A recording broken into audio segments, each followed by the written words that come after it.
The following is a presentation of iRacing on PTR TV. We'd like to thank all of our channel partners for their support. Please like and subscribe to the channel, and we hope you enjoy today's broadcast.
After the championship race in 2025, Area iRacing sat dormant with an unknown future.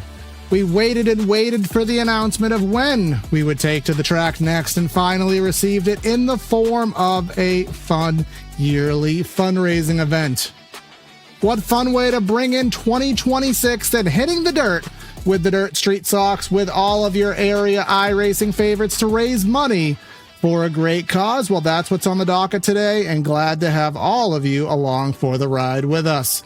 Welcome everybody to PTR TV for today's coverage again of the Area iRacing 5th annual Fundraiser event here from the dirt track at Charlotte for a night full of action. Gonna be myself, Corey Silva, in the booth, and if you watched us last season, you will certainly remember the name Hunter Sleppy here helping me out with some of the color commentary. So Hunter, I think you've been here before helping with these, I would imagine so.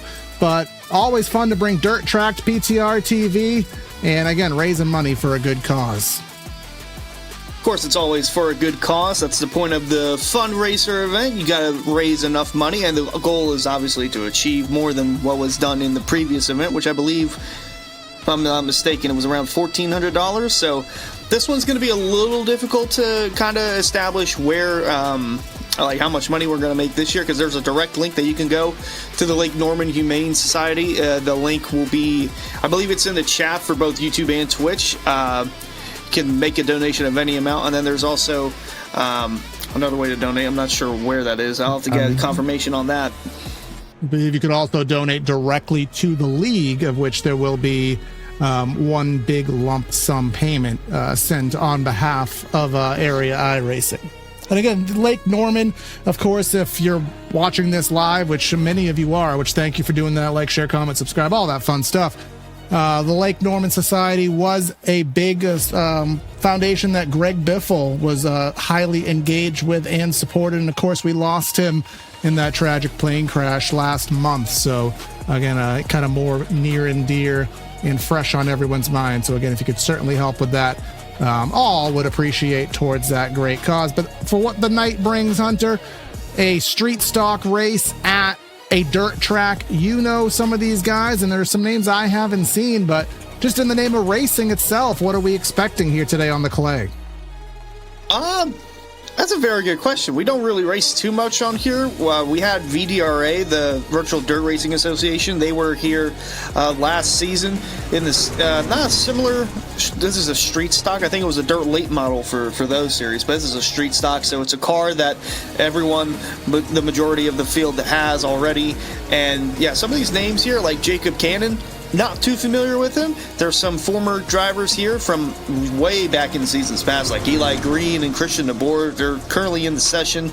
There's all the names you see. Carter Coop, It's a name familiar with Dirt, both in the virtual world and in the real world. He is currently the fastest. And then we have a Greg Biffle tribute from none other than Joseph Swan. And yes, that is the brother of Ryan Swan. I believe this is his first area event. Of course, you see the moniker there underneath the number, Be Like Biff. That is what of course, now famous Cletus McFarland, Garrett Mitchell set that moniker alive.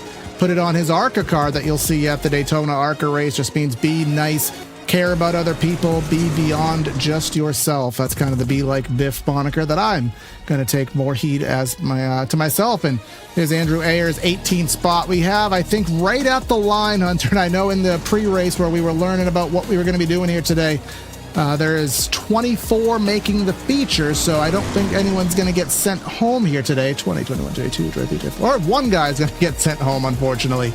But we got heats, we got an LCQ, we got all this fun stuff here tonight.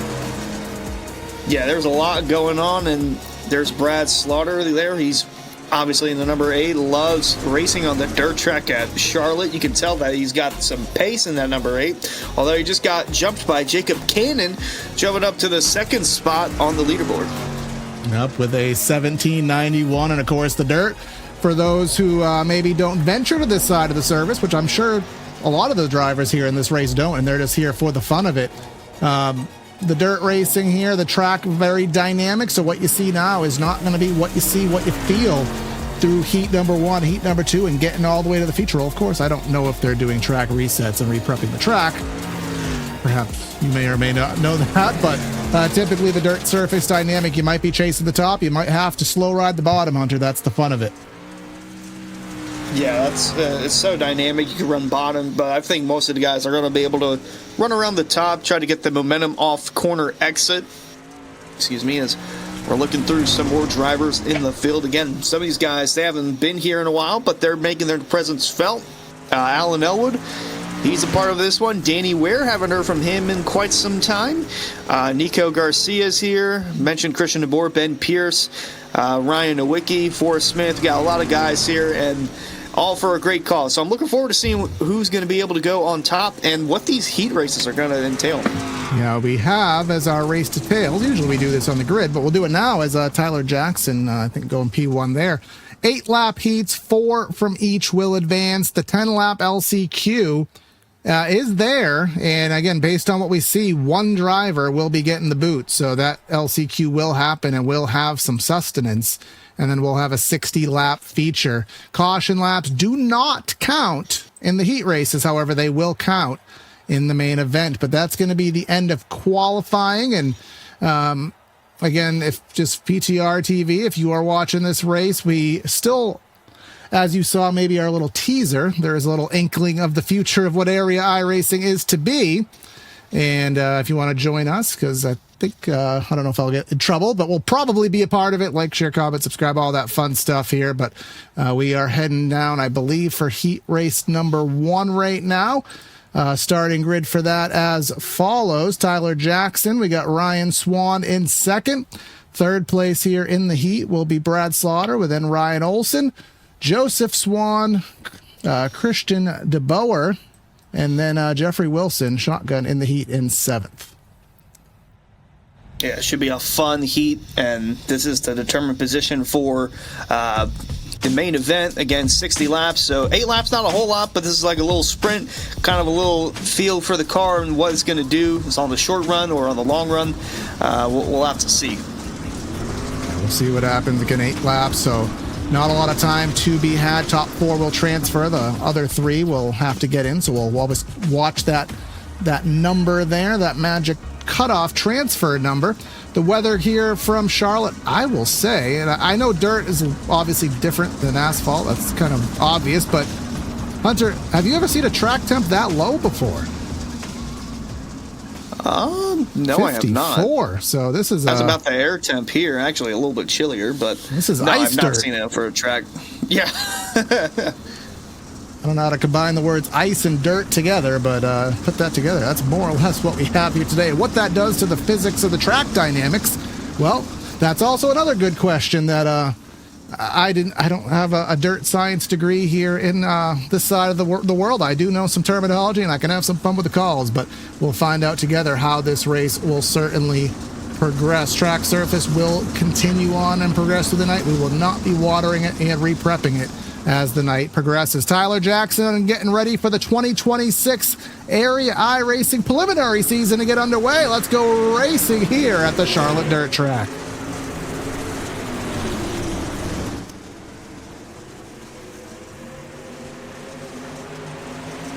Heading down side by side through the backstretch into turn number 3, ripping right on that inside lane, right on the tires is the 8, but the 20th Swan already proven that the top is pretty advantageous. Watch him sideways, trying to get the momentum off corner exit. Will the 8 give him a lane? He will. We'll go door to door for the lead here. There goes the slider to the inside, and what will the 20 do on exit?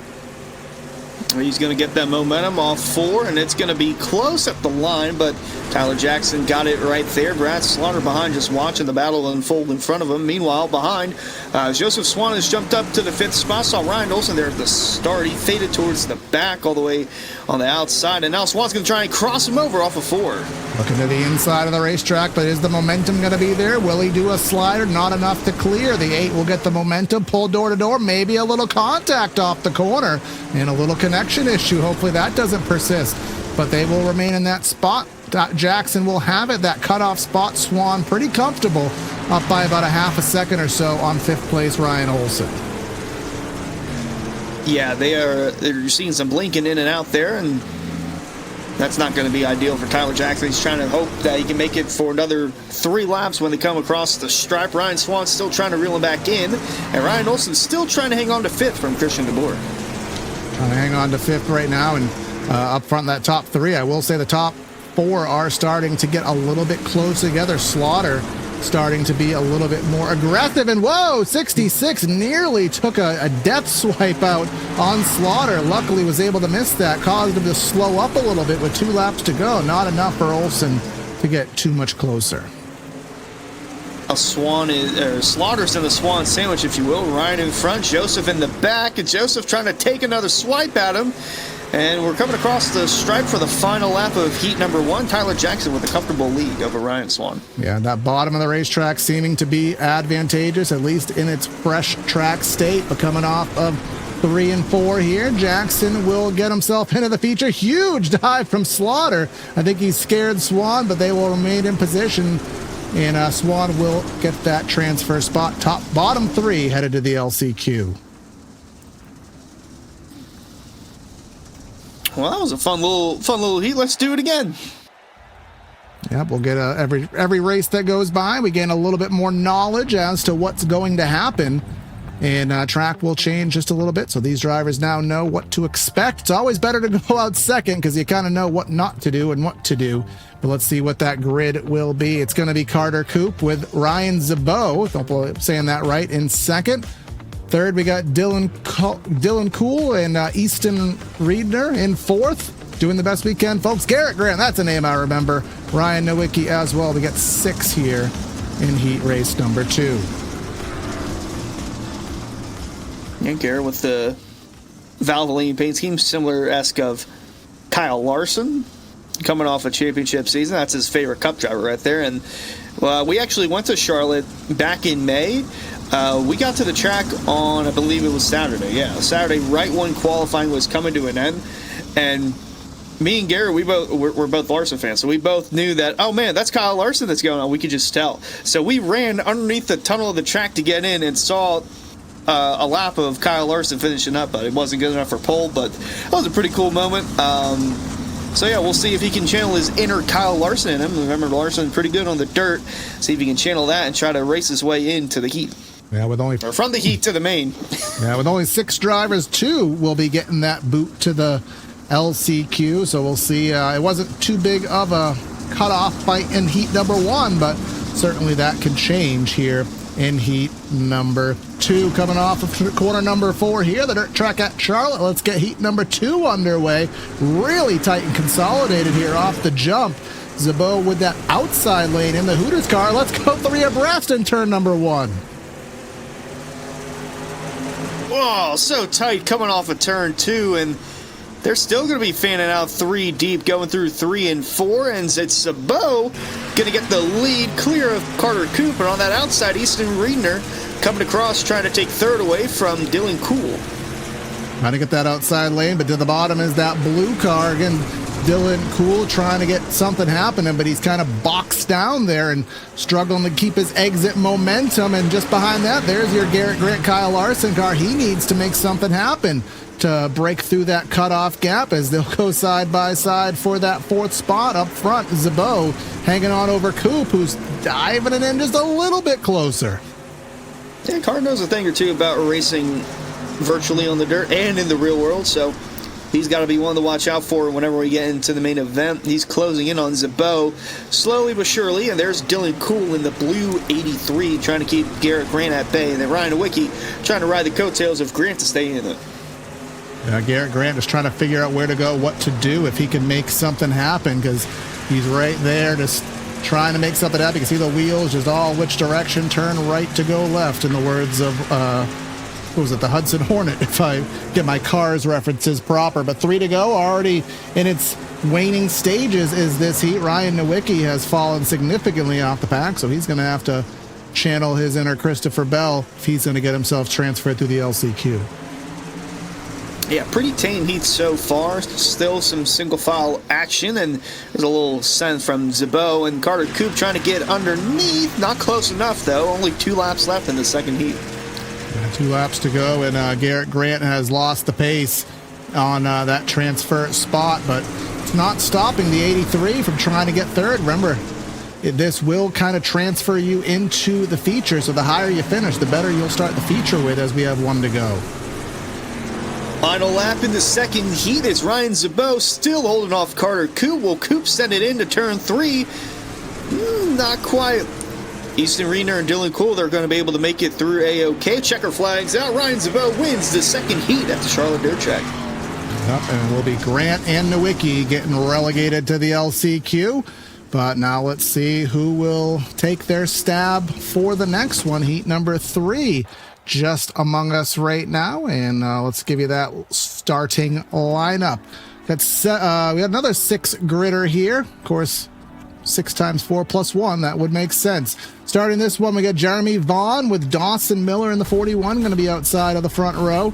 And then row number 2 will consist of Alan Elwood. Jacob Bell, the boss man here, he's going to be in the 4th spot. Nico Garcia and Andrew Ayers going to be 6th here, and they're 3rd of 4 heats.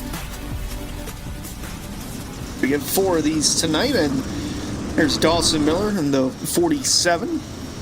He was sporting his little throwback scheme earlier on in the week, and he had an okay car in practice time-wise, so we'll see what old Dawson Miller can do in the 47. And then he mentioned Jacob Bell putting this whole thing together. This was actually in the works for months, but we didn't have we didn't know which charity to go for.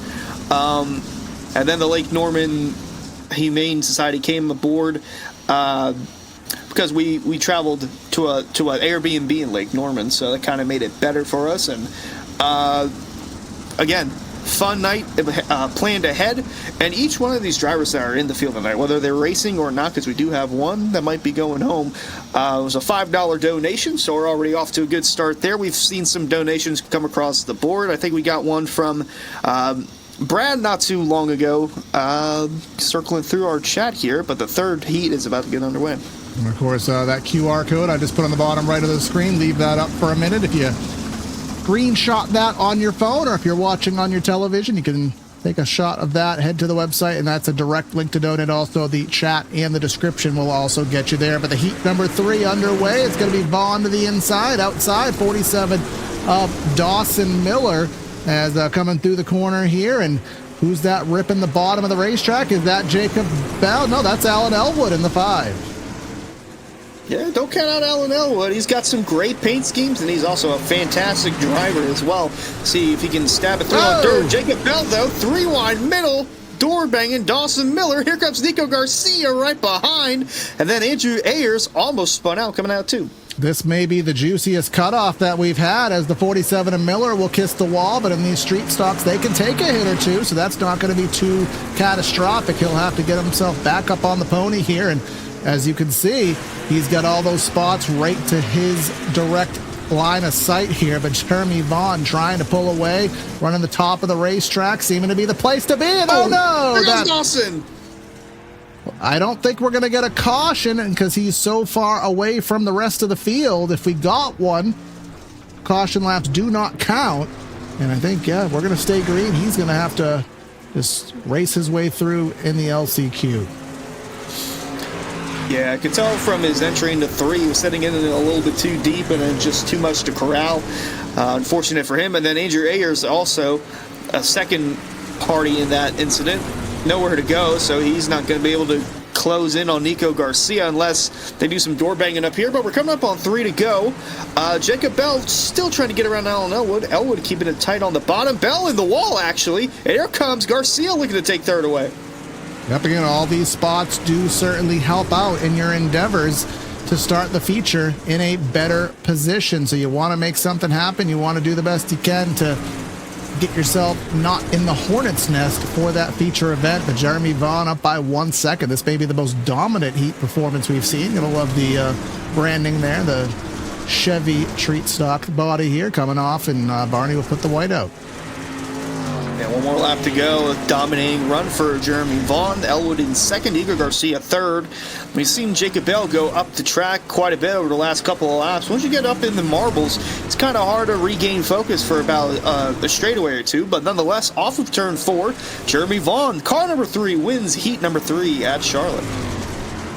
Jeremy Vaughn will transfer through. That should be a third starting position for him for our feature event. That will go off in about maybe 5 or so minutes time. But now we'll get situated for the final heat race in just a jiffy here as everybody completes their session. There it goes. Clicking on over heat number 4. Let's get that one started up. Oh, not that starting grid. Our heat starting grid as follows.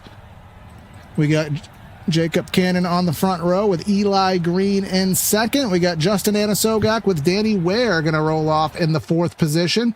And then our final 2 for this heat going to be Ben Pierce and Forrest Smith. All right, another quick 6 here, and I believe this is the final heat before the last chance qualifier.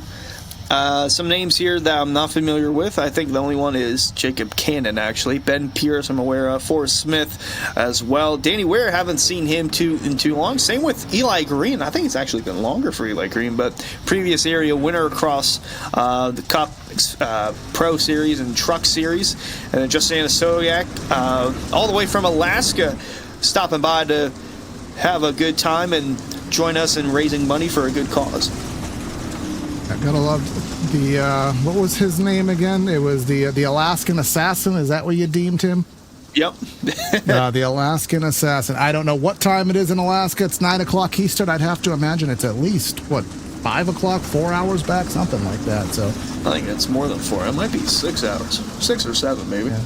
Pick a map up. Yeah, I do not know. But either way, we appreciate him being here. And it's always a fun one to watch there in the series that we covered last season, the Florida State Builders Pro Series and the Area Truck Series. I don't remember if that one was sponsored or not, but that went back a little bit too far. But we got Cartoon Network on the front row with Eli Green, and then we have the 01/1 of Jacob Cannon. We'll see how that transfer spot's going to be. Where has it? Pierce and Smith are going to want it here.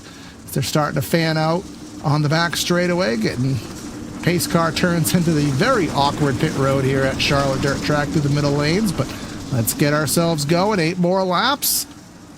Waiting for the 01 to fire off. Waiting for Barney to let him have it. There it is. Let's see what we got.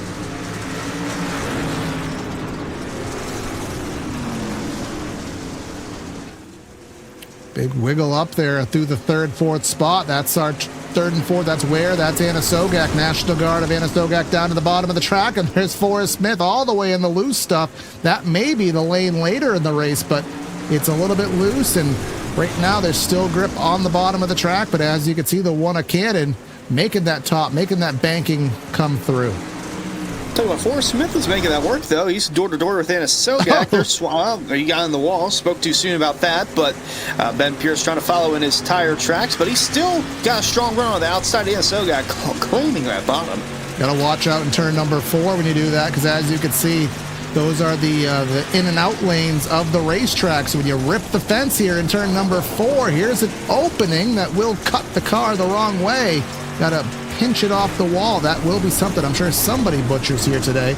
But there's Anna Sogak to the bottom of the track underneath Danny Ware. And again, Jacob Cannon, he is just, I said 1 second was the biggest lead we've seen. I think he may be trying to eclipse that. Trying to. Eli Green keeping a strong wheel on that outside lane. Just Anna Sogak going to finally venture up to the outside lane. Found the gap between Danny Ware and Forrest Smith. Smith still trying, and Ben Pierce all up in the wall. You cannot Ross Chastain it. You cannot Hail Melon through the turns here. It's not going to work for you. Yeah, not advantageous at all. Again, that's the opening right there, that shot that you have to watch out for. And that will certainly get you askew. But in 1 and 2, you can push it all the way up to the fence. We'll get a little bit of a cushion, perhaps.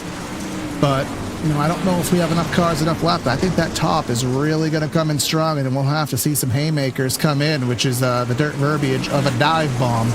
But we'll see what happens here. Cannon has that 1 second lead. Here's our cutoff, and it's juicy enough. I mean, Smith is, I don't know if he's within send it range, but he's within range where Anna Sogak could look in the mirror and make a mistake. Gonna have one more lap to find a way around him. The white flag's out. Jacob Cannon, 1.3 seconds ahead of Eli Green, with Danny Ware close nose and tail behind him. And then Anna Sogak has the final transfer spot before Forrest Smith in 5th. Up down to the inside is Danny Ware underneath Green. That's just for a better feature spot. But here comes the 15 of Forrest Smith. He did the diver, and at the line, did he make that stick? He did. Wow. Absolutely floored there. Hopefully we can catch this replay before the session exchange. Nope, we can't. Oh, man. That was a good set nonetheless. He made it work, and I didn't know if Forrest Smith was going to be able to do it or if Anna Sogak was going to round it up coming out of 4, but didn't quite get it. Now Anna Sogak is in the last chance qualifier. Yep. And let's start this one off with letting you know where your favorite driver may be starting. Ryan Olsen is going to be in the first spot with Garrett Grant in second. Andrew Ayers in third, Justin Anna Sogak in fourth. We got Christian DeBoer, we got Ryan Nowicki, then Dawson Miller seventh, Ben Pierce eighth, and then Jeffrey Wilson, Scooby-Doo Rutrow on the last position. And again, per our race details, 10 laps LCQ, and help me on here. One guy's going home. That's it. So last place is the only place you don't want to be. Yeah, that would be tragic if you're that last person. But I do have an update from Jacob Bell, the man that created this whole ordeal for the 5th annual area fundraiser event. Said total amount so far is $569.16. Excellent. Pretty good. Of course, again, look in the description, the pinned comment, as well as I'll put up that QR code one more time. And again, that would be a way. People always ask, how do I take a picture of a QR code when I'm on the phone that I'm watching? I'm on the device I'm watching. If you screenshot a QR code, you can go into your photo library and then click on the QR code. Little life hacks here from an old guy. So there's always a way to read the QR code. I did not know that. Yeah. I love technology.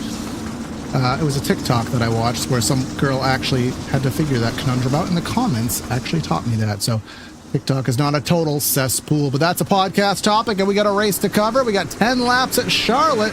Who is going to be the Lone Ranger coming home?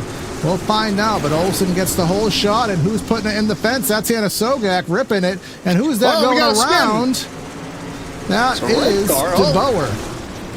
Christian DeBoer is already in the spot you don't want to be in. We got a wreck.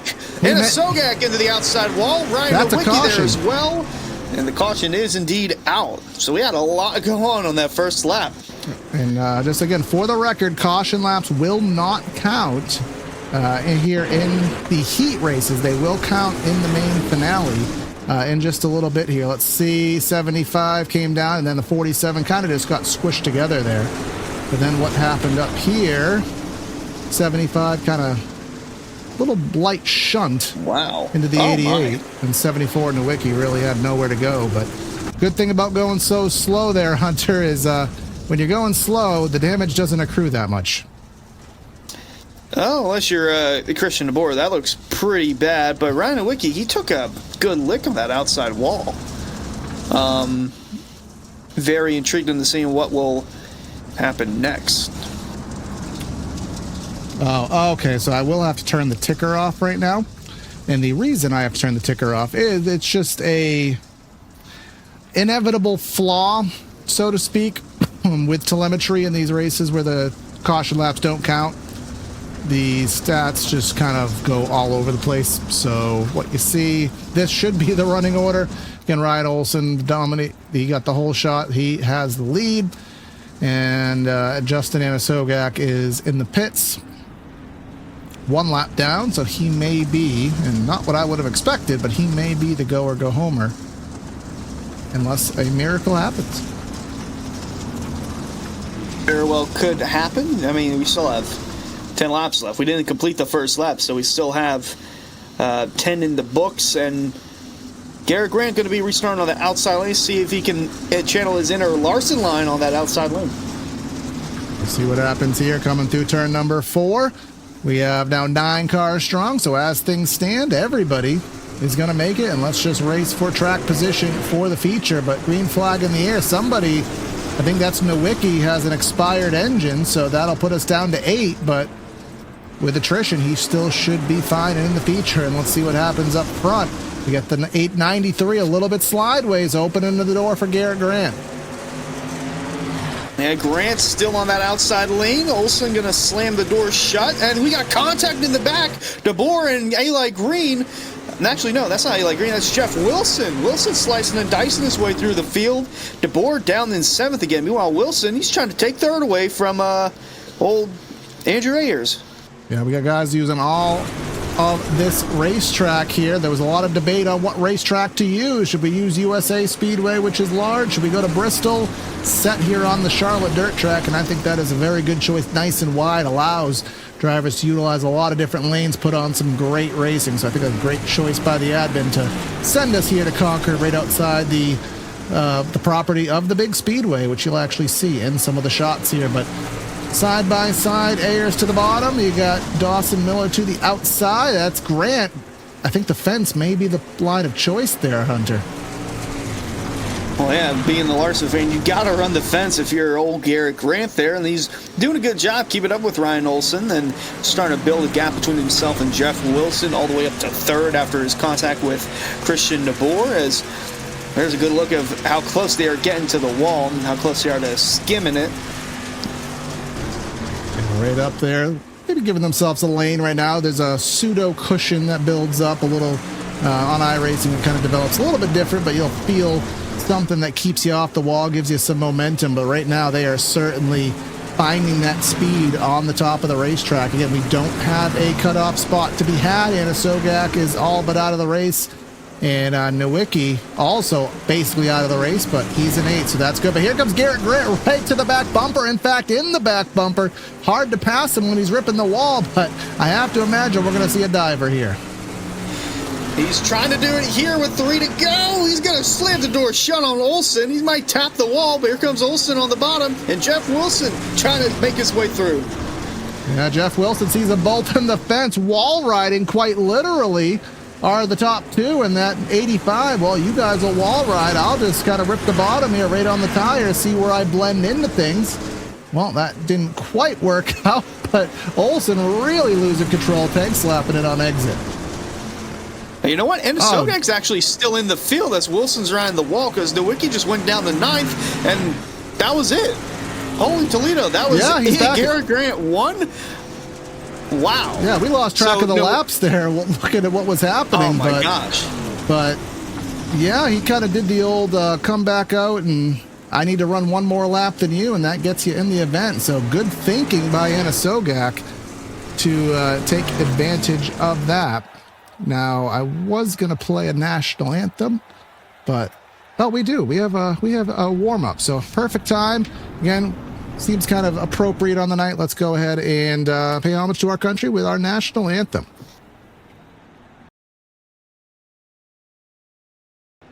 Okay, never mind. That file got corrupted. So we will carry on with a 2-minute warm-up.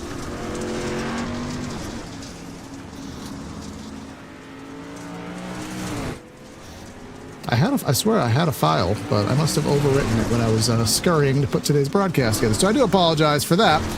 But again, if you're joining this broadcast late, this is the 5th annual Area I Racing Fundraiser event, raising money for the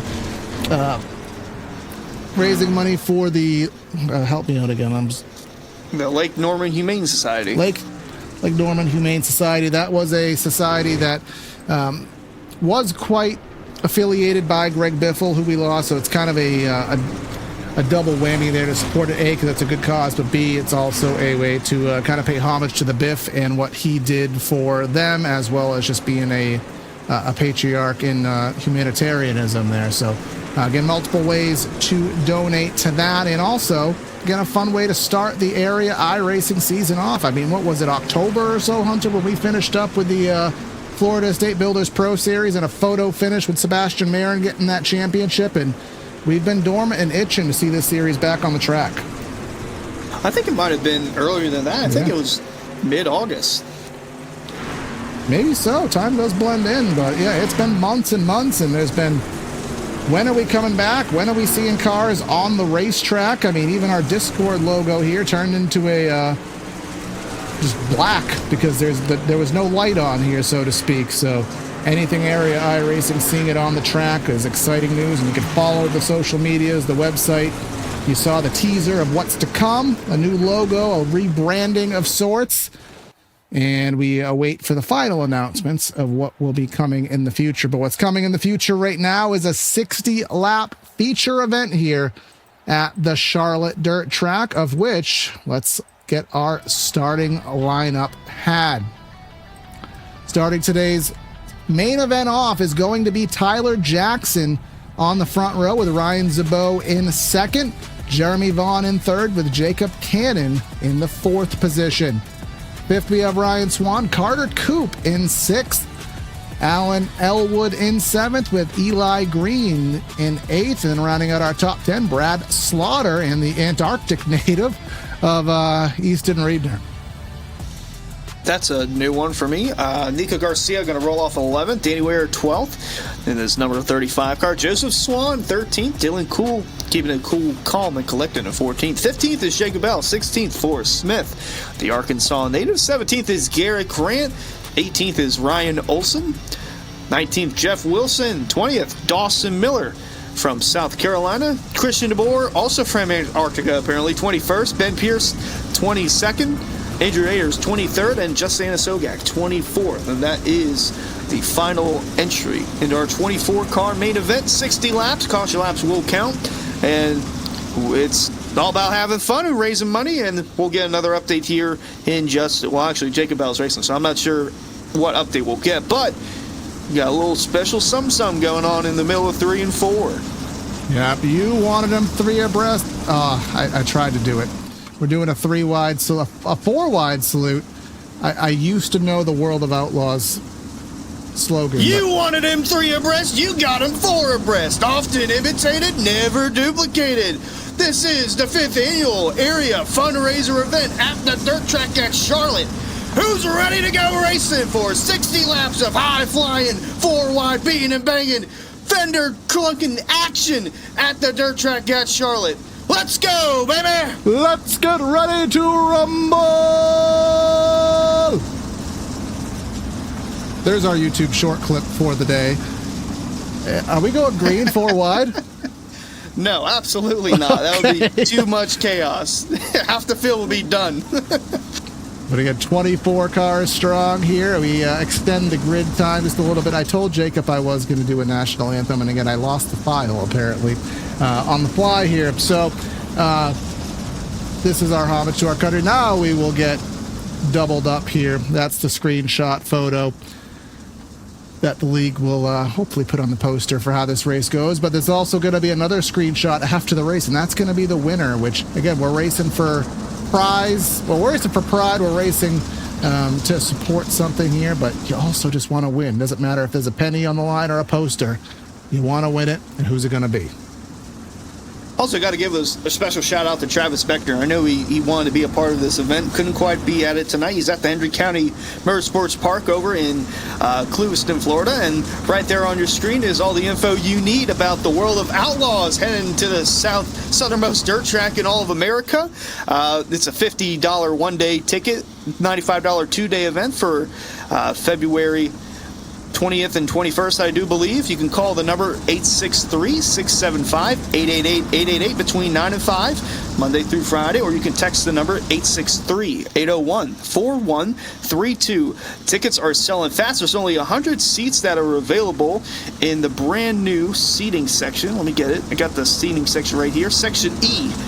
Only $40 per night. That's the reserved seating over in Turn 3. And dry camping is also available for the weekend at $100. So make sure you get your tickets fast, because they're going to be gone in a couple of days if you don't call the number or text the number or get your tickets. Make sure you get them. The World of Outlaws and the Hendry County Motorsports Park. Of course, always fun to see some dirt racing, and also good to support a sponsor that has always been a big aspect of the area iRacing sanction. But let's get ready to rumble, quite literally, here at the dirt track at Charlotte. 60 laps to get our fundraiser event finished up. Let's see who's going to get it. To the bottom of the track is Tyler Jackson, the Hooters car to the outside. He's going to slide up the track is the Hayden. Do we make it a whole lap is the question. Oh, they're sideways back there through the backstretch, and through 3 and 4, every lane is being used all the way from the bottom to the top of the wall, and we get through the first lap just fine. But look at these boys fan out. I said it, 3 and 4 wide. You can run any lane here at the dirt track at Charlotte. Yes, you can. The top seems to be advantageous, but just when the top gets clogged up, that gives you more reason to run the bottom of the racetrack. But up front, you can do whatever you want because you're not clogged up. But where you are clogged up, 3rd, 4th, 5th, 6th, the 20, they're kind of leading the charge. The 8 down to the bottom, that's Brad Slaughter. Cartoon Network to the top, that is Eli Green and Easton Reedner, Carter Coop. And thus far, everyone facing the right direction. That's more than I expected. I want to give a special shout out to Brad Slaughter as well. This is the first area event he's taken a part of where he is now a father in the off season. Him and his fiance, I do believe wife now, apparently, they had a baby in the off season. So shout out to Brad, doing it for his daughter, running inside the top 10. I know it's been a lot of sleepless nights for him, but he's been able to get the 8 car ready to go here at the dirt track at Charlotte, and almost lost it coming out too. Yeah, but a lot of times I'll say, as a father, when the lady lets you race, you better do well because you need to make it worth it. So he's currently in 9th. The top 10 is no slouch, but obviously wants a little bit more. But still early in the affair. We've been green flag ever since. Everybody, 3, 4 wide. You still see some 2, 3 wide towards the back of the pack. Give everybody some love. Anna Sogak, who had that amazing call to put himself in the feature. The other driver, Nowicki, unfortunately, the lone driver going home. But Tyler Jackson driving off and see it ripping on the bottom of the racetrack. You can see some wear at certain points there, Hunter. Again, that affects the grip mainly on corner entry. Yeah, and he's built a big enough cushion where he can just do whatever he wants, really. See the dirt being kicked up from the camera well over there in turn 3. Getting close on lap traffic. Andrew Ayers is quite off the pace, so he'll be the first car that Tyler Jackson encounters when trying to lap him. There he is ripping the top in the number 75. But Ryan Zabot and Jacob Cannon duking it out for 2nd and 3rd. A little further back, here's Joseph Swan in the 66, and Jacob Bell right below him. This is the battle for 12th on the track. And I see a little smoke ahead. That could just be dust. Could be dust and smoke. Could be combine the two words together. For some reason, my English can't put that together at this moment. But Elwood, he's been on screen a lot, as well as the 5. That's the actual Kyle Larson 5 of Elwood. Oh, and that's our lapper. Just talked about him. That's Andrew Ayers. Dead center middle of the track. It is hard to get a dirt car situated in the proper direction. I can tell you that from experience. And yeah, he just had some trouble all by his lonesome. Yeah, something must have happened to him because he's got damage already from the rear, and then he just loses it there in the middle of 1 and 2. Finally goes around on the exit. Not what you want to see if you're coming out turn 2 full speed ahead, but that's our first yellow of the night.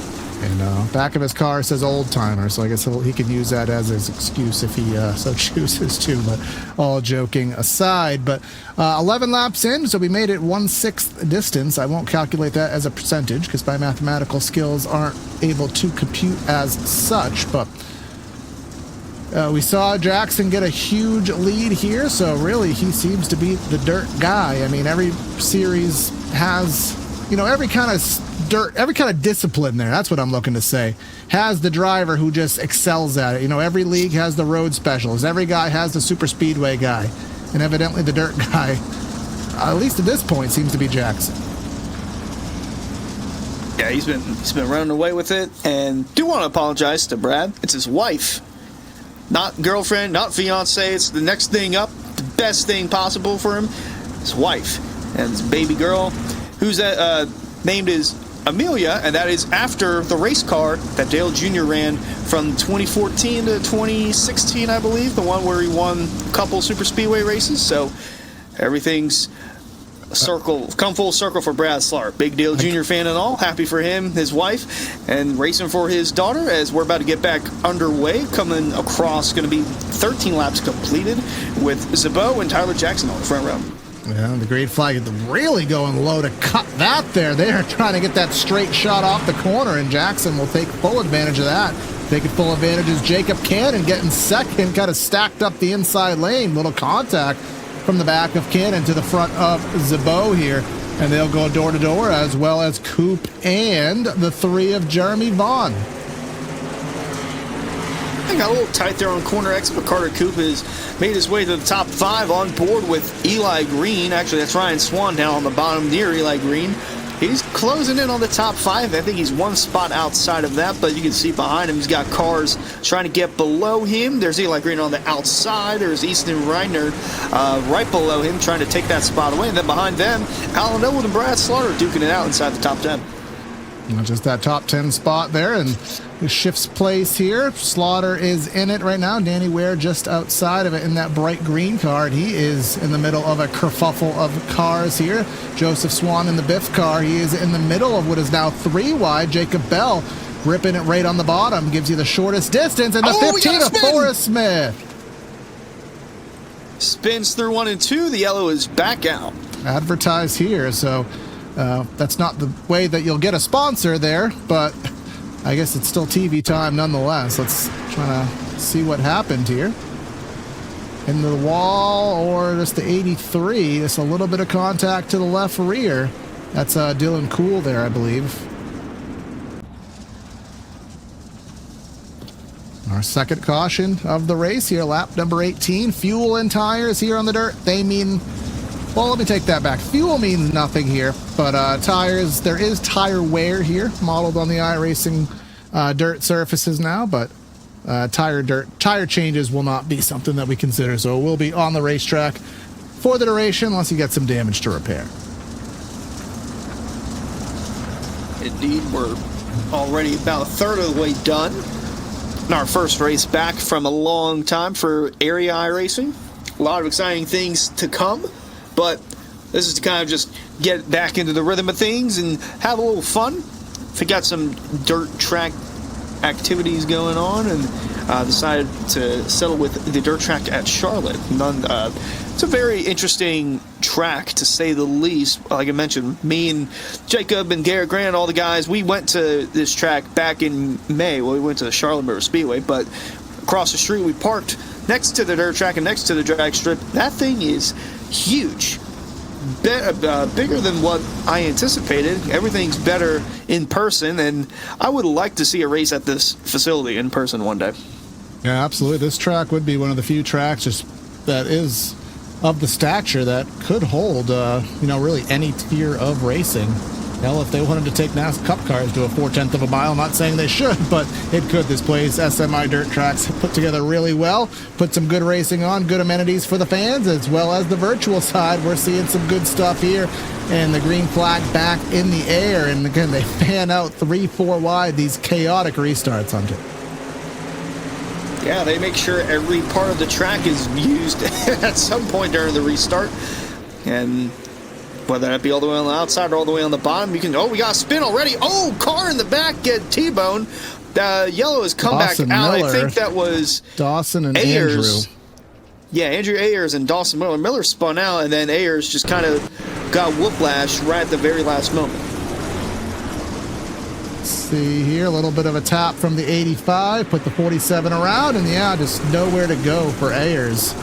Just got contact. You mentioned whiplash there, and perfect segue. Again, our sponsor, well, rather our camera provider here on the evening is Whiplash SimCam. So if you do like what you see in terms of your camera perspective, check out Whiplash SimCams and check them out on Facebook. Andrew Cardinale does some good work in a lot of cameras for a lot of different racetracks here. So always appreciative of what he does there as we close in on the halfway point. Again, 24 drivers started, and the only driver off the lead lap is Ayers. And I don't think we have free passes on, because that's not a thing in any other motorsport besides NASCAR. So he's going to have to fight to get that lap back. Yeah, it's going to be a fun challenge for that to happen. I'm not sure how well that's going to go for him, but there's only one way to find out. That's through a restart, which we'll get, I believe, next time by. Like I mentioned, Carter Coop, he's up to 4th now. Easton Reedner also up there. Ryan Zabot has fallen down to the 6th position. Eli Green 7th. Brad Slaughter running 8th. Alan Elwood 9th. And then Ryan Swan also starting to fade a little bit towards the back half of that top 10. And his brother Joseph not too far behind him. Yeah, indeed. And then you have Anna Sogak, who started basically last here in the race. He's got himself up to 16th. So working his way up. I mean, what would be the ceiling he'd shoot for? Maybe a top 10 at, I would say, would be a good shoot for him for where he started in the event. But Tyler Jackson tried to pull off as close to the perfect race as possible, but Jacob Cannon to his outside and really getting tight there, trying the best to get the best jump, but you can't time that jump. Down to the bottom, straight shot, gets himself a 0.2 of a second hole shot, and now 3rd place going for 2nd. That's Vaughn taking the spot.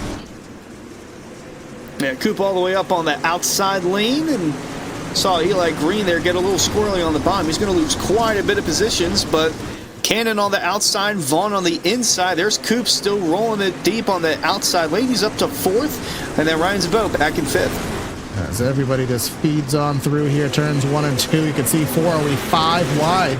Potentially. We are 5 wide here in the middle of the pack, and that ain't going to work, or will it? So far, we've got it down to a paltry 3 wide, and there it goes. Oh, there we go! Spinning off of 4. 1 car's around. That is think everybody avoided him. Swan. You had just mentioned him. And commentator's curse, perhaps. But, I mean, what's to be expected? There was the 5 wide that we saw, the 66 down to the bottom. He just drove into the side of the car on his outside, and I think fortunately no one hit him. One more perspective of it. He just kind of really had no control of the car, and unfortunately for him, there was somebody there. And Sogak was the 88 car. He clipped him just a tad bit.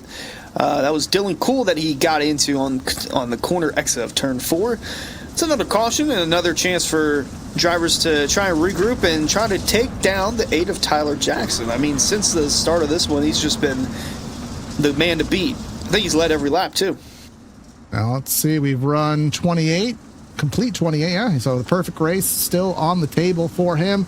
Again, just to kind of cover our odds and ends here, that is the QR code on the screen for the Lake Norman Humane Society. You can take a screenshot of that, use the link in the description, as well as the chat that is on the YouTube side. I'm sure it's probably on the Twitch side as well if you are over there.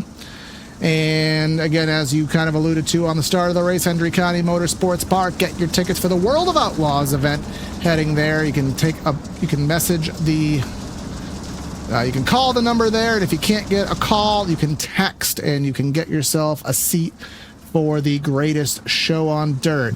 I know they must be heading to a lot of new tracks this year. Obviously heading to Hendry County. I know Kenny Wallace has been pushing them there at Federated Auto Parts, so always fun seeing new tracks get some top-tier motorsport. Yeah, absolutely. Again, that's February 20th and 21st, Friday night, Saturday night, 863-675-8888. That's the number to call for Kelly. If you can't get through to her, 863-801-4132. Tickets are going fast. Only 100 reserved for turn 3 in section E at 40 a night. So you get a good deal there. As we're back green, Tyler Jackson, again, good launch, and everybody 3 and 4 wide behind him trying to navigate their way towards him. Yeah, the 01 just absolutely sent it on in there. Not sure what the intent was or where it was going to go, but it worked at least a little bit. I could see the bottom of the track starting to become more advantageous. Not sure if the top's starting to lose its luster with how much it's been worn in. The 10 all the way down left front in the grass as we have another caution. That is Dylan Cool in the 83. I don't know if he's parking it or what, going into the pits. I think that left front is not left fronting anymore. Yeah, we'll have to get a look at a replay, and it looks like Eli Green might have helped him a good bit. And that is the reason for our 6th caution of the night, 7th caution, somewhere around there?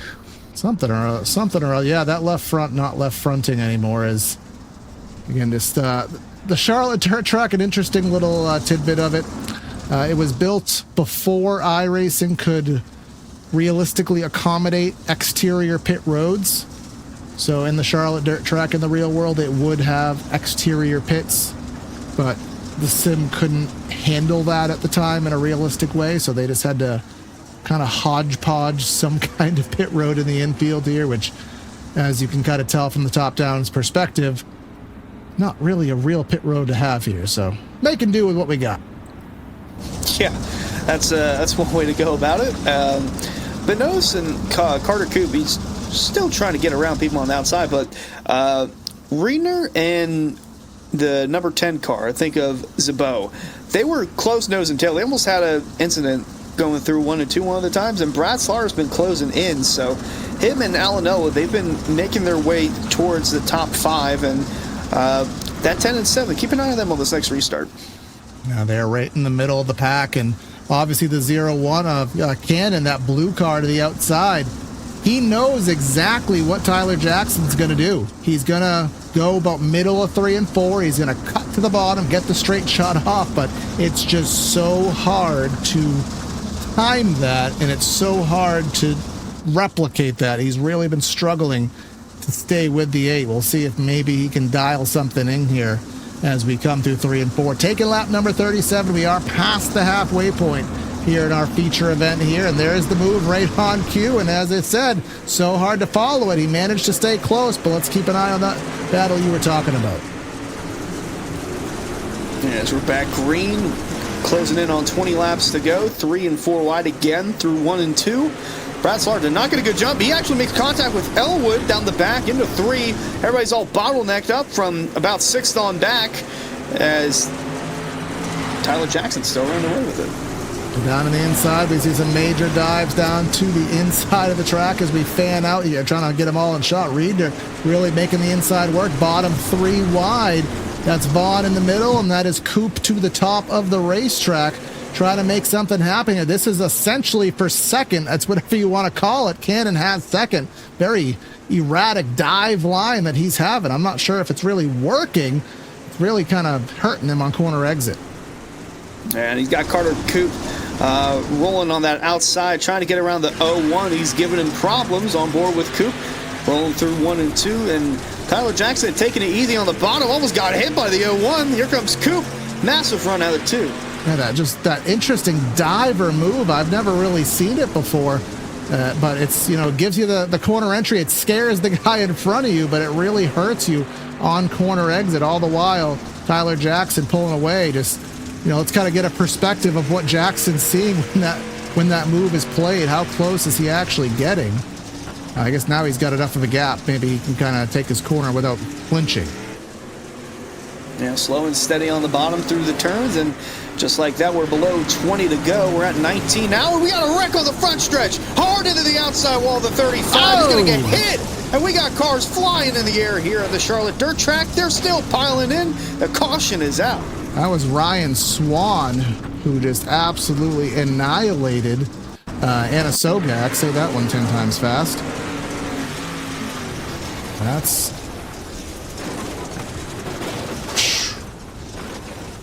Boy, oh boy, he got up in the air a good bit. Dawson Miller nowhere to go. Jeff Wilson trying to get through as well. That happened off turn 4 and almost carried into turn 2. Yep, and then obviously, you know, it's hard on an asphalt track to get the car pointed and, you know, figure out how to evade wrecks, but especially on dirt where you're already sideways intentionally, there really is no changing direction of the vehicle mid-corner here. If you're going to hit it, you're going to hit it. Yeah, absolutely. There was nowhere to go for a lot of those guys, and that's going to bunch the field back up. But Carter Coop, again, he's been close enough to get around those guys in second and third, but just has not been able to do so. Slaughter and Elwood, they almost lost it entirely going through the backstretch and into 3. That bottlenecked things up for a bit, but going to corral everyone back together and see what they can do on this next run. Yep, again, the outside restart for Cannon has just been absolutely terrible, but just that's kind of the nature of it. And I guess if you even think about it, for third place, where the 8 is going, the only person that can really take advantage of it is him, because you think even the 52 down to the inside, or the 7 down to the inside, he can't straight shot off the corner there because just the way the angles work. So the 8 really taking advantage of it, and I imagine he'll do the same this time. Indeed, as we'll get the 15 lap to go mark this time through. Tyler Jackson on the inside gets the good jump again, and everybody else is going to try and chase him. We got actually half the field with him and half the field staggered going into 1. There's the inside. Now let's see if anybody's going to have any chance at Jackson. They can't battle too long side by side, but you know, you got to get the positions where they can as this track wears in, gets slicker. You see drivers on the top, you see them on the bottom. Don't want to see them in the middle because that's where the least amount of grip is. You can see our leaders rim riding, or rather white line ripping. I can't say it. They're on the inside of the track, but plenty of drivers ripping, trying to get whatever they can off that cushion. Yeah, they're rim riding on the outside lane, and then they're babying it on the bottom. Jackson's still leading, and it's Reedner and Cannon still second and third, swapping positions back and forth, and Zabot behind Coop trying to get around him. Then in the back you see that is Elwood, Slaughter, Jeremy Vaughn has joined the mix, and there's Jacob Bell and Joseph Swan, and they're going to go around. Why is they're it going into the infield? Everybody I focus on gets wrecked. I think that's the third camera change that we've seen a spin on, and unfortunately for Jacob, it's not going to cause a caution. We saw it live. I won't cut through a replay.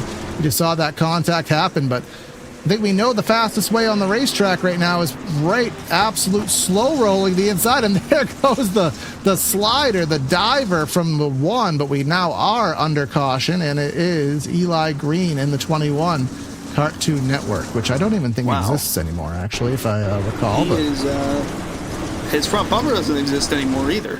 He just got loose on his own, and actually the 56 of DeBoer got the worst. Oh, that tire. Those tires are not movable. They are bolted into the earth, and obviously that did not work for you fans of the Cartoon Network car of Eli Green, but that'll put us sub 10 laps to go. I'm not positive of the green-white checker situation. I would imagine we have at least 1 on the table. I think it was 3 in our regular season, but I feel like we may need some of them. Oh, we might get them. I'm not sure if green white checker is on the table or not, but we'll have to see what the final 10 lap stint has in store for us. But Tyler Jackson, I still think he's led every lap. So we've run 9 to go. That means we've run 50. So somebody else has led a lap, if my math is right. No. But I don't know where that would have happened. So we'll figure it out. Oh, connection issues. Oh, don't have that be the way you lose this race there, Tyler. But we did see there, obviously, very big extremes, Hunter. The inside of the track, obviously, Jackson has been slow riding the inside. But Cannon, in his very aggressive style, he was making that cushion line. He was ripping the wall with momentum and actually getting closer. Makes you wonder, how long can the 8 hold that inside lane? Is he going to have to change lines? No doubt he'll probably have to change lines, but which line do you prefer? Because if you're on the bottom, you can't really baby it too much, and if you're on the outside, you got to rim ride and hope that the 8 has a mistake on the bottom, because if you go too high up, you're going to all up in that wall, and then you're in the marbles, and it's going to be challenging to get around. But we'll see what this restart has with 7 laps to go at the line. That's the best job that Cannon has done on a restart, but unfortunately for him, it wasn't good enough, and it still opened the door for Riedner down to the inside. Again, slow roll on the bottom. Will the top make some momentum? Not that time by, but perhaps it'll take a lap or two to get wound up. Can the 7 make something happen there? As there goes Brad Slaughter trying to force his way under the 10 of Zabot. He's going to make contact with him again going into turn 1, and he's really babying it now, as there's a multitude of drivers on that outside lane. They're all flying around the 8, and Carter Coop's still behind the 1 of Cannon. Here comes Riedner on the bottom trying to take second away. Yes, he is. Riedner trying to take second away, and he will, but now the 01 has kind of figured something out, I think. Again, he's doing that interesting dive line, but now he's lost a spot. He's going to do the dive line, and he's going to get into the 7. Can the 7 save it? They're dooring off each other. They're trying to save each other. To the inside is Coop, and now we've lost it. Trying to save it going into the turn 1. Got guys going through the grass. Oh, my goodness. Back up. What That a is rejoin. insane. What a rejoin.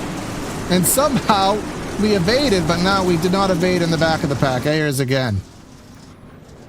Ayers and Eli Green, I saw, were the last 2 that were a part of that picture. We'll get a better view of it from our replay.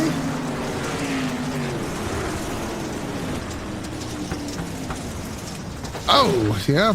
21 was sideways. And again, we talked about change of directions not being easy. Well, he was already set on running the center, and that's what the car was. So, is what it is, but a very tough break there for Riedner, who he wasn't second, and obviously him and the 01, they couldn't. Whoa, hi. Oh, man, this is for a good cause now, and we got tempers flaring in 3 and 4 between the 01 and the 7. They were second and third for the majority of this race, but not anymore. Don't know what to make of that, but Jeremy Vaughn, he's up to second. Ryan Zabot up to third. Alan Elwood, through the chaos, he's in fourth, and Carter Coop is still in fifth after all that. Yeah, top 5, not slouchy at all here. Again, dirt tracks, local dirt track racing is where you come out with the best and the worst of drivers. As again, people get into it. As we may have free passes on because Forrest Smith ripping around the outside here. We will get put into overtime, so we will have at least 1 green-white checker on the table. My guess is that we probably have 3. That's kind of the standardization that we usually are used to. So if we get to the white, we'll make it to the checkers, but if we don't make it to the white, then of course we'll rack them and stack them one more time, Hunter. But 8 is basically holding on to the perfect race, but for the first time, we have a different driver to the outside trying to stall him down. Yeah, we'll see if Vaughn has anything for Jackson here on this restart. Could be the last one of the night, who knows? And they're rolling through the gears, and we're back green from the dirt track in Charlotte with just 2 laps remaining. Can we make it to the checkered flag in one piece is the $1 million question. And the $2 million question is, does anybody have something for our race leader? And the answer to that question so far is a resounding no. As we come off the corner, Barney has the flag in hand. Will he change flags at all? No, he's going to keep the white in hand. And let's go one more lap around Charlotte. Vaughn trying everything he can on the outside lane. Zabot right behind as well. It's not going to be enough, though. They're going to roll through 3 and 4 for the final time, but the man to beat, they just couldn't do it. Tyler Jackson through the bottom, through 3 and 4 for the final time. He wins the area 5th annual fundraiser race, and we got carnage coming out of 4. Yeah, we have humongous oh my Lanta. I have a vibe. Is this just last lap? Let's just absolutely have some fun with it. I would imagine so, but This is our turn 4 camera. Or not.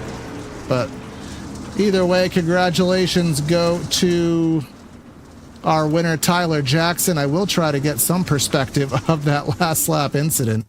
The last lap, just utter chaos.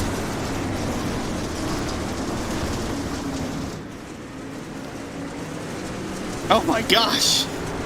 Okay, oh, Barney has a good hand at this, so let's just watch Barney. I think you were trying to give him a high five. I think that was the issue. All right, this is coming to 3 and 4. There's contact for third, and now we're just all wadded up.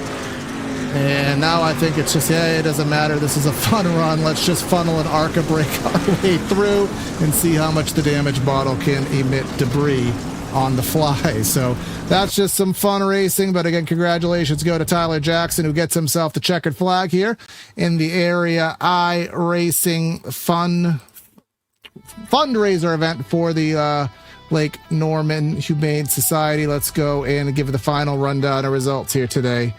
From Charlotte, Jackson getting the win in what I believe was the perfect race. We'll validate that. Jeremy Vaughn in second, Ryan Zabot in third, Jacob Cannon in fourth, Easton Riedner in fifth, Danny Ware, Justin Anasoga, Christian DeBoer, Garrett Grant recovered quite well, as did the 83 of Dylan Cool to finish 10th. Yeah, top 5 stayed the same, but 6th on back, it got a little chaotic. Ben Pierce, Jacob Bell, Dawson Miller, Andrew Ayers, and Joseph Swan rounded out the top 15 with Eli Green, Alan Elwood, Brad Slaughter, Carter Coop, and Ryan Olson in the top 20. And in our last page, there's a few drivers on the stragglers. We got Jeffrey Wilson, Ryan Swan, Forrest With, and Nico Garcia, who wrapped up our finishing order here today. So we'll go right to victory lane. Hunter, I don't know if you've made it down through the booth, through the stands, onto the racetrack, but hopefully you found our winner. Yeah, I've got mud in my shoes and in my hair, but I'm down here with Tyler Jackson. Tyler, you've dominated this whole race all night long. Take us through your thoughts on the Area and their fundraiser event at the dirt track in Charlotte.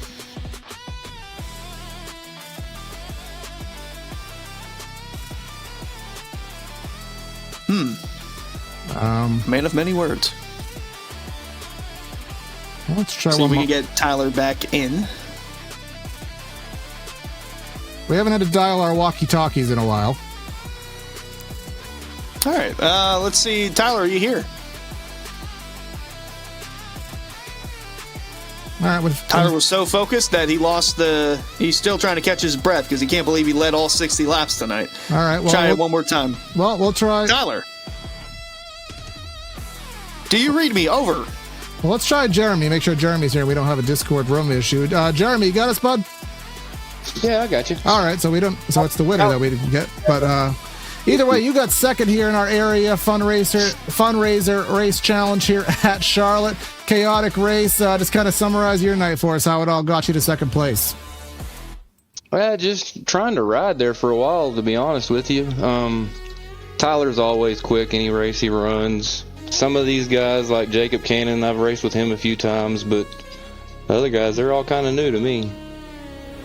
Obviously coming through the LCQ. The dirt street stock, obviously a slower car. It can kind of deal with some ebbs and flows, and we did have some contact there in the feature. But what's your experience like in this dirt street stock? How much confidence did you bring in here that you may be able to rip off a good run?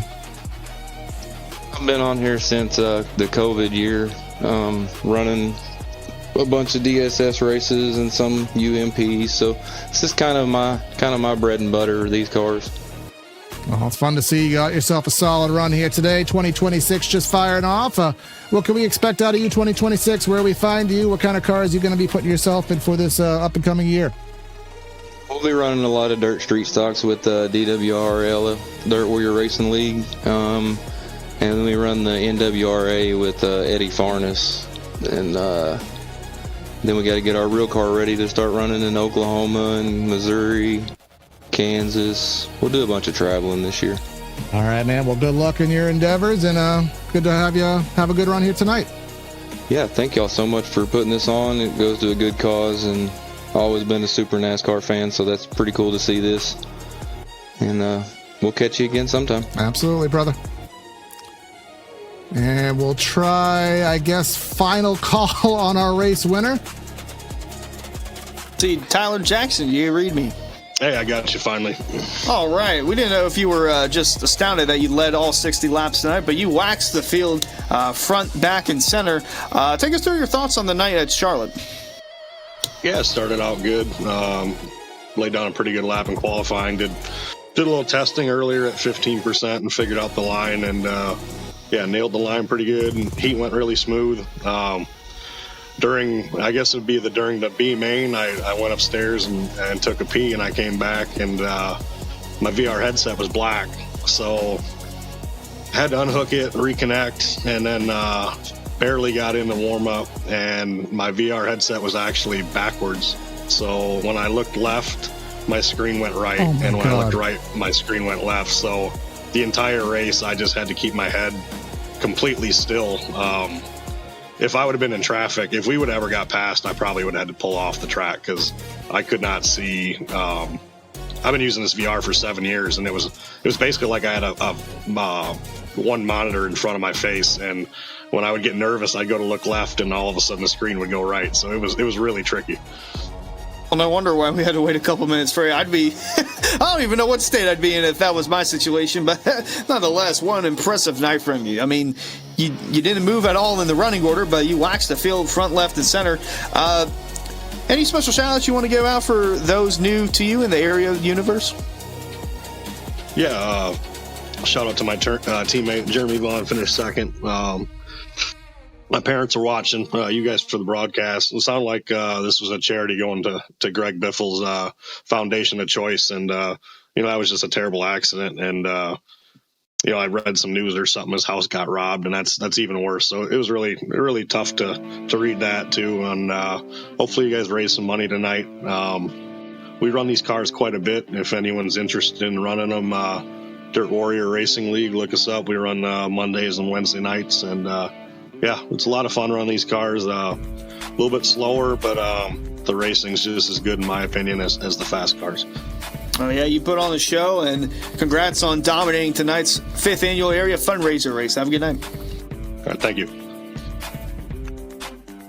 All right, now I got third place here, Ryan Zabot. Ryan, a solid run for you here today in our fundraiser event. You finished third, and you started second, so you could say not much happened there, but that wasn't the case. Summarize your night for us. Oh, that was an eventful race. Fell back to 6th there right off the bat. Just couldn't really find a line. Couldn't find where to run and where was quick, and really till the bottom come back in there. I'm sort of a catfish, stay on the bottom feeder type racer, and when the bottom come back in, I could move up a little bit. But man, it was sort of all over to begin the race. And I know you had Jacob Cannon right behind you. What was it like racing around him? I know he had some crazy diver line there. That must have been interesting trying to race around and navigate. Yeah, well, we raced all last year with Jacob in our little dirt league. Man, he's a real good driver, and I sort of know his tendencies. But he's always quick, and I know if I can follow his line, he's usually going to be pretty quick. But it was unfortunate them three got together there at the flag stand, and lucky for me, I was able to sneak around them. But that was really the only reason. I think I went from 5th or 6th to 3rd right there, and survived a couple of restarts. But really luck. Those guys were a little bit better than I was, especially when the track slicked off. But just happy and fortunate to get a 3rd. All right. Well, either way, a solid run for you here today. Sometimes you got to be good, sometimes lucky. A little bit of both obviously is the ideal situation. Any shout-outs, final words you want to give before we let you go? I just thank Jacob Dawson, everybody putting this thing on, man. It's for a good cause. And to shout out Capital Race Cars here in Cedartown, Georgia. They do a real good dirt chassis, if y'all look them up. All right. Thank you for that, Ben, and good luck this season in your endeavors. All right. Thank you, sir. Y'all have a good night. Now, we've had Jacob Bell popping in and out of our staging room. I don't know if he wants to have a few words, Hunter, or you may, I don't know if you know anything that I don't know. I think we'll, I don't know. I think we'll see if old Jacob Bell can come down. I don't know if he's up to anything, but he was in here at one point. Yeah, he popped in, he popped out, but Pop-Tart in the toaster, but I guess he already ran off and ate it. So either way, from a PTR TV perspective, make sure you comment and all that fun stuff. If you haven't already donated, there's your QR code. There's your chat in the pinned. You can check the description. There he is once more. Let's just grab a wild Jacob Bell. Jacob, you're hiding in and out. Any final words as our league administrator on our fundraiser event? Yeah, no, I was just talking to the guys down there and telling them good job up front to the top three. A lot of those guys actually raced in our sister league VDRA, so we were able to get some other dirt guys in here tonight. And Tyler, he actually won this race last year, so this one looked like he was a little bit more dominant this year. So we'll have to try to get some competition for the fundraiser event for him next year. But no, I just want to say I appreciate you guys broadcasting. I really appreciate all the work Primetime Racing TV's put in and Hunter's put in as well, to get this league back up off the ground, and all the help to even get it to where it got in the first place. So I contribute a lot of our success to you guys and making the show look so good. So I just wanted to say thank you, and then thank you to everybody watching and anybody that donated to the fundraiser. Again, I'm sure you guys touched on it, the tragic accident that happened with Greg Biffle and his whole family was just tough news that nobody wanted to hear around the holidays. So definitely wanted to use our annual fundraiser and try to raise some money for a cause he cared a lot about. And I found online that he had said that the Lake Norman Humane was something that him and his wife were big involved with, and wanted to make sure that any funds get donated there. So that's why we put it on tonight, and all the funds going to them. I appreciate everybody that did donate. I think we're around $600. It was like $570 when I texted Hunter before the race, right before we went green. So overall, a successful night, and again, just thank you to everybody. Absolutely. And of course, we did our little teaser video of the logo to come, and I know you'll be updating area socials with the announcements of our 2026 campaign, and everybody can look forward to that. But appreciate what you did. We had some fun, and we look forward to seeing you in the future, Jacob. Yeah, absolutely. Yeah, the teaser logo is our full rebrand, so we're going to post some more about that in the next few days here, so stay tuned. Absolutely. We'll see you. Thank you. All right, Hunters. Well, we saw, obviously, donated roughly around $600. We saw a great night. Looking forward to the future. Any final words before we wrap this up? Not really, just a fun event. I'm so glad that we get to do this. And this was another fun charity event. The Dirt Track of Charlotte put on a whale of a show. We had some fenders flaring, fenders banging, tempers flaring, but overall it was a fun night, and I can't wait to see what the future holds for area. As can I. We'll see what happens in the future from PTR TV. Stay tuned for our next broadcast. Triple Bypass Racing League Sunday and Tuesday. Elbows Out Racing on Wednesday. And, some openings here to come, and area will be TBD, but we're looking forward to what happens in the future. But that's going to be Corey and Hunter signing out of the booth. Have a great night, and we'll catch you next time.